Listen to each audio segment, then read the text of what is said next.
Have drtulz shoe polishing kit. So this kit comes with like everything you need. So you have a black polish, you have a brown polish, you have a neutral polish, and then you also have your shoe cream or leather cream.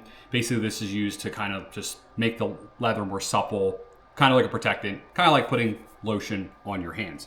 Okay, it comes with 2 of these kind of horsehair brushes, right? So you have a smaller one and a bigger one. It's got your applicator sponges, right? One for each color type. You have this microfiber sort of polisher here. And then you have 3 microfiber polishing towels as well. They kind of round it all up with a nice carrying case. Everything just fits in there. And they do include a instruction manual on exactly how to use this. Pretty straightforward. You clean the shoe, you apply the polish, let it absorb, polish it in, clean it up.